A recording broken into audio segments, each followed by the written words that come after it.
Selamat pagi pemirsa, apa kabar Anda di pagi hari ini? Senang sekali saya Heri Orun kembali menjumpai Anda dalam Berita Papua. Sejumlah informasi pilihan dan teraktual disiapkan tim redaksi kami. Berikut 3 berita utama kami sajikan untuk Anda.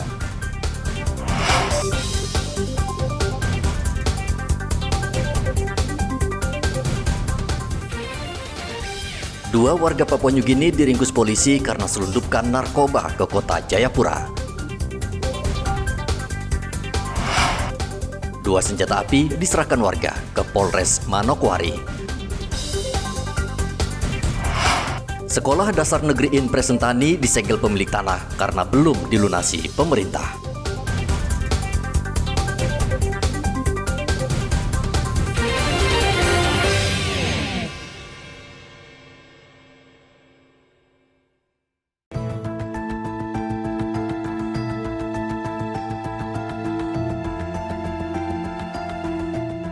Direktorat Reserse Narkoba Polda Papua dan Polsek Arso Timur menangkap 3 pria yang diduga pengedar ganja di distrik Arso Timur, Kabupaten Kerom.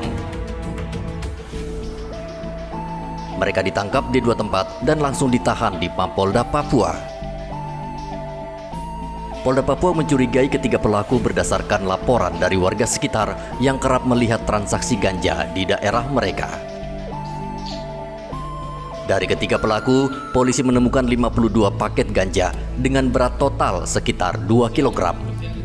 Tim Opnal Subdit 1 menerima informasi dari masyarakat bahwa di daerah Kampung Krikoki, distrik Arso Timur sering terjadi transaksi narkotika jenis ganja. Kemudian tim Opnal Subdit 1 melakukan penyelidikan. Kemudian pada tanggal 5 Juni 2024 sekitar pukul 6.00 WIB, tim Opnal Subdit 1 melakukan penangkapan terhadap seorang laki-laki yang sudah diketahui ciri-cirinya. Dari hasil penangkapan, anggota menemukan 20 bungkus plastik bening ukuran besar disimpan di dalam tas ransel warna abu-abu. Kemudian pelaku dan barang bukti diamankan di kantor Direktorat Reserse Narkoba untuk proses lebih lanjut sesuai hukum yang berlaku. Pada hari yang sama, Polresta Jayapura juga meringkus 3 pengedar ganja, 2 diantaranya warga negara Papua Nugini. Mereka ditangkap saat hendak menuju Pelabuhan Laut Jayapura dengan membawa ganja di dalam tas. Saat tas digeledah, polisi menemukan 21 paket ganja yang dikemas dalam plastik berukuran besar. Informasi yang kami dapatkan dari masyarakat yang berdomisili di Dok 9 bahwa ada 2 warga negara PNG bersama dengan warga negara kita yang akan membawa barang berupa ganja sebanyak 21 paket akan dibawa berangkatkan dengan kapal Labobar menuju Serowe. Sehingga SOP kami bentuk dan pada hari kemarin tepat pukul 15 sore kami ungkap di Taman Mesrakyat. Boleh dikatakan mereka bandar besar karena hal ini sudah seringkali dilakukan. Dengan barang bukti narkotika jenis ganja ini, mereka juga melakukan penjualan melalui Jayapura dan Serowe. 3 pelaku ini merupakan pengedar kelas kakap yang kerap menyelundupkan ganja dari Papua Nugini ke Jayapura. Arthur melaporkan dari kota Jayapura, Papua.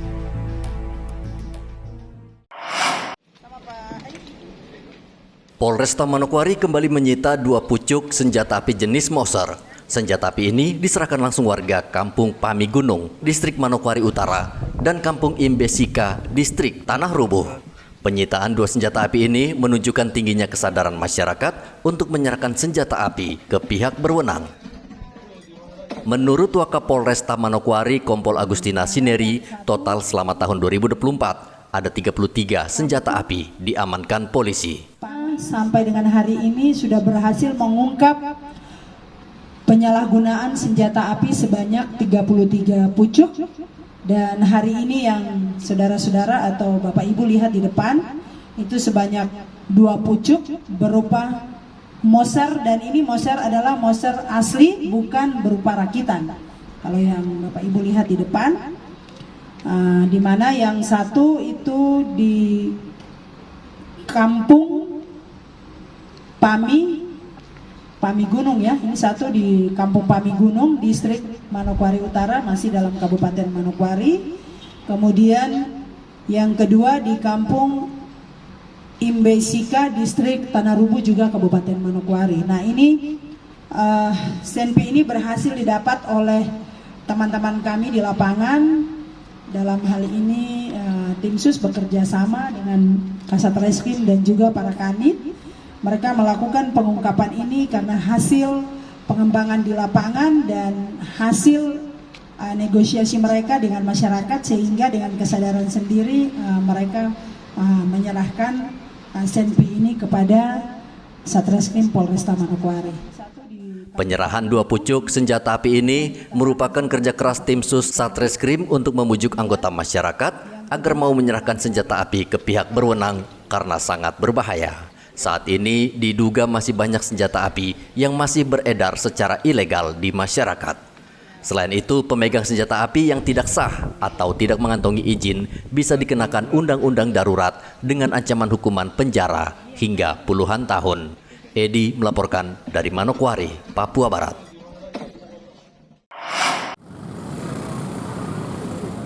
Hingga saat ini polisi belum bisa memastikan penyebab kebakaran yang belum lama terjadi di Jalan Paulus Nafi, Merauke.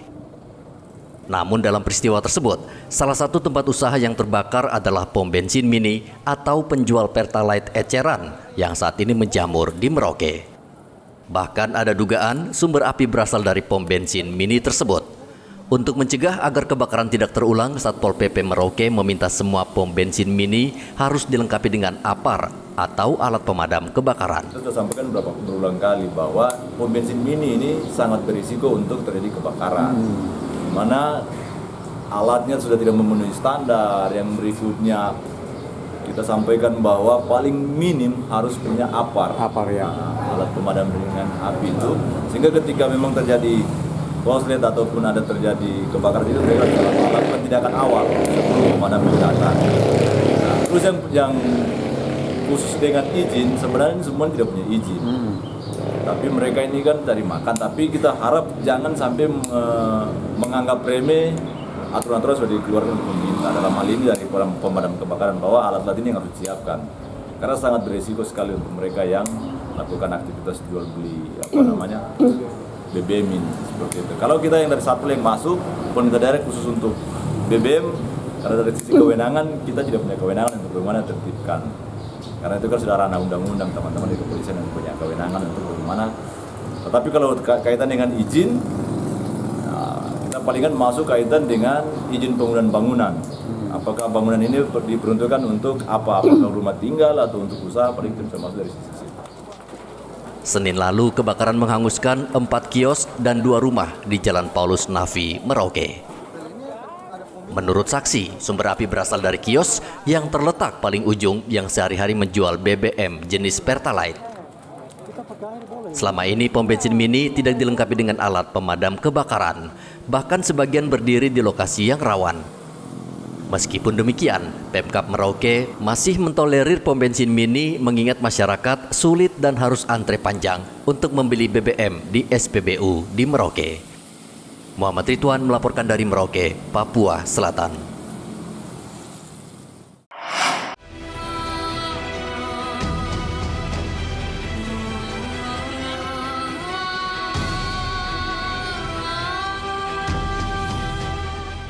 Ratusan anak usia dini di distrik Depapre, Kabupaten Jayapura, Papua, kembali menjadi korban dari sengketa tanah. Sekolah Dasar Negeri Impres Depapre sejak Senin lalu tidak bisa lagi digunakan karena pemilik tanah ulayat menyegel sekolah. Akibatnya, siswa terancam tidak bisa melanjutkan pelajaran jika kondisi ini terus berlarut. Kepala SD Negeri Impres Depapre Lukas Pararem terkejut dengan penyegelan ini karena tidak ada koordinasi antara pemilik hak ulayat dan pihak sekolah. Beruntung, penyegelan menurut Lukas terjadi setelah ujian kelulusan dan semester. Lukas tidak bisa berbuat banyak karena tidak memiliki wewenang. Namun ia sudah berkoordinasi dengan Dinas Pendidikan dan Dinas Pertanahan Kabupaten Jayapura karena sebentar lagi akan penerimaan siswa baru. Mengingat ke depan agenda kami penamatan siswa baru, penamatan dan penerimaan siswa baru yang akan dilaksanakan untuk tahun pelajaran 2024-2025. Nah, mungkin itu yang dari kami. Jadi dengan pemalangan ini, jadi siswa-siswa baru terancam tidak bisa. Iya, kemungkinan besar seperti itu. Kami tidak bisa buka pendaftaran untuk siswa baru. Yang rencananya nanti tanggal 1 bulan Juli penerimaan siswa baru itu, kalau sampai pemalangan ini berlanjut, berarti tidak ada penerimaan siswa baru. Demianus Demetau, pemilik hak ulayat mengatakan terpaksa menyegel sekolah karena selama 18 tahun Pemkab Jayapura tidak mengabulkan tuntutannya dan hanya memberikan janji ke keluarga pemilik hak ulayat. Sudah sekitar lebih dari 15 tahun lalu. Sudah. Itu 18 tahun nih. 18 tahun. Ya, padahal dia bayar di Kampung Harapan itu 2010. Nah, dia kepala dinas sekarang, Pak Mukai. Sudah dibayar. Ya, itu sudah keluar dari Cepos. Kemarin itu ya saya tidak simpan, tapi itu tetap saya ingat. Ya saya sudah tuangkan dalam ini. Jadi mulai Bapak Abah itu juga begitu. Jadi saya lihat semua sekolah sudah dibayar, jelas. Hanya tinggal SD. ya SD. Ya terpaksa saya sudah bicara. Waktu bisa kasih tahu. Satu waktu satu. Jadi kemarin saya bikin surat, waktu sudah datang. Jadi selama ini komunikasi dengan dari Bapak dorong ke pemerintah tidak pernah ditanggapi. Saya cuma dengan pertanahan saja terus. Saya pikir pertanahan dengan kepala dinas, saya pikir kan ada komunikasi begitu. Kalau bupati saya sudah buat surat sampah. Ini kan saya bikin surat kembali. Ini jawab kembali. Demianus Demetau meminta pemerintah Kabupaten Jayapura segera melunasi sesuai harga nilai jual objek pajak. Ari melaporkan dari Kabupaten Jayapura, Papua.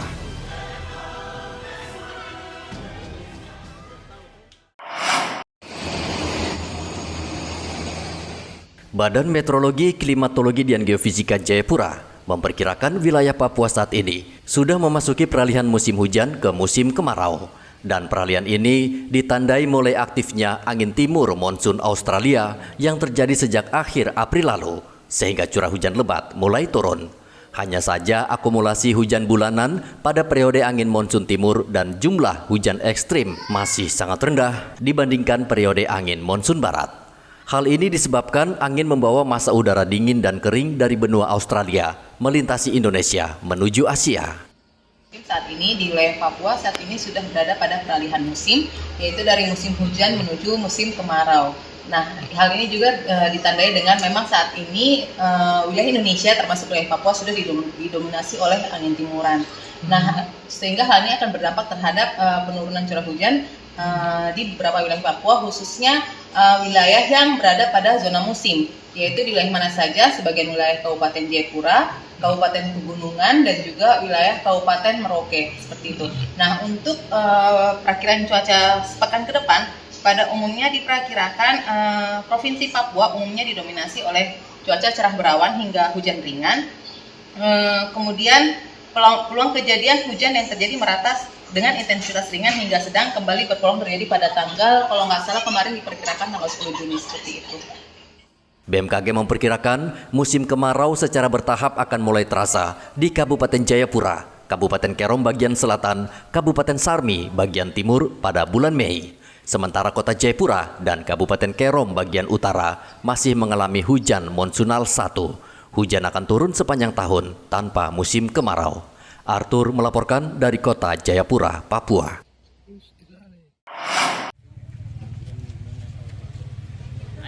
Untuk memberikan kemudahan kepada masyarakat mengurus SIM, Satuan Lalu Lintas Polresta Manokwari menggelar kegiatan SIM ke kampung yang bertempat di halaman Polsek Masni, SP7, Manokwari, Papua Barat.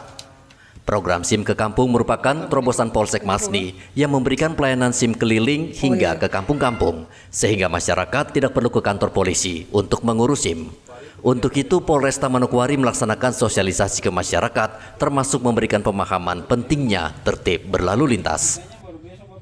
Sebagian besar masyarakat di Manokwari menyambut positif program SIM keliling itu.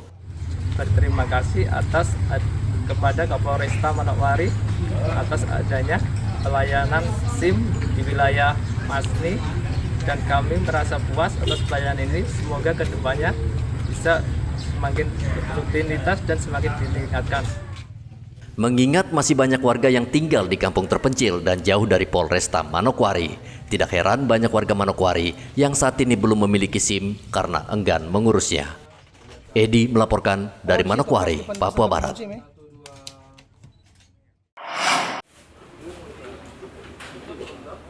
Untuk menyambut ulang tahun ke-78 Bayangkara, Polda Papua menggelar kegiatan donor darah bertempat di Dermaga Polairut, Jayapura, Polda Papua. Kegiatan ini bertema Setetes Darahmu Sejuta Harapan, melibatkan anggota Polri untuk membantu ketersediaan darah di Palang Merah Indonesia, Kota Jayapura.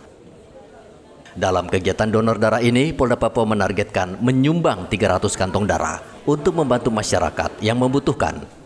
Kita target untuk kegiatan donor darah hari ini 300 kantong dalam rangka mendukung kinerja Palang Merah Indonesia dan juga seluruh rumah sakit yang melayani pasien-pasien yang membutuhkan darah dengan berbagai golongan baik A, AB maupun golongan darah O.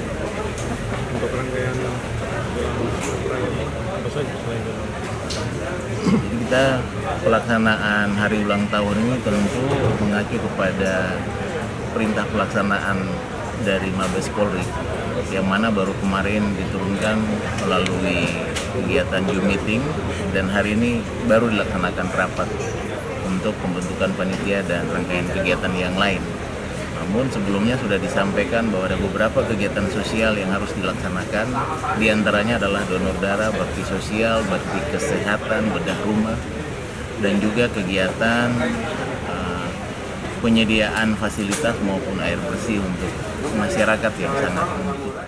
Ketua PMI Kota Jayapura Rustan Saru mengapresiasi Polda Papua yang membantu ketersediaan stok darah di PMI Kota Jayapura. Dari 10 rumah sakit itu, kita butuh rata-rata per hari 50 kantong darah.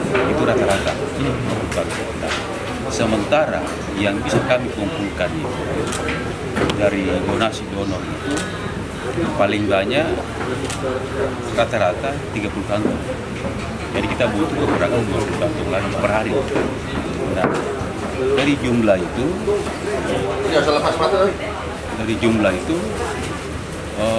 tentu kita butuh tambahan. Nah, tambahannya itu kita biasanya meminta keluarga mencari donor pengganti untuk mencukupi darah itu. Pada kesempatan HUT Bayangkara ini, Kapolda Papua meminta anggota Polri turut menjadi pejuang kemanusiaan dengan menyumbangkan darah untuk masyarakat yang membutuhkan. PMI Kota Jayapura membutuhkan 45 hingga 60 kantong darah dalam sehari. Namun dalam realisasinya, PMI hanya bisa mendapatkan sekitar 30 hingga 40 kantong darah selama 1 hari. Dari Kota Jayapura, Papua, Hendra melaporkan.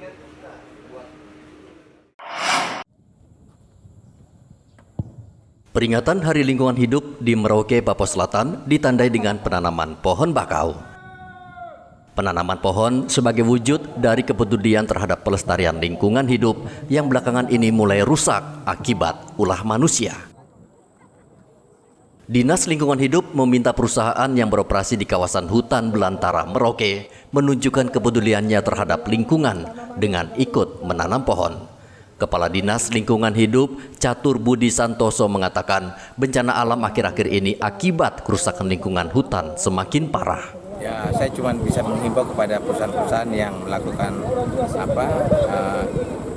terkait dengan kerusakan lingkungan ya, mengajak untuk paling tidak mereka juga peduli untuk bagaimana melakukan restorasi terkait dengan hutan itu sendiri sehingga apa yang kita harapkan dan apa yang masyarakat khawatirkan juga itu bisa paling tidak mengurangi. Tapi kita tahu sama-sama curah hujan juga salah satu juga faktor utama. Ya.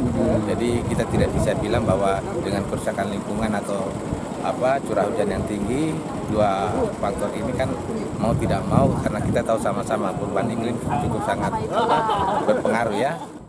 Menurut catatan Global Forest Watch, kehancuran hutan alam terbesar di Papua terjadi di Kabupaten Merauke selama 1 dekade terakhir.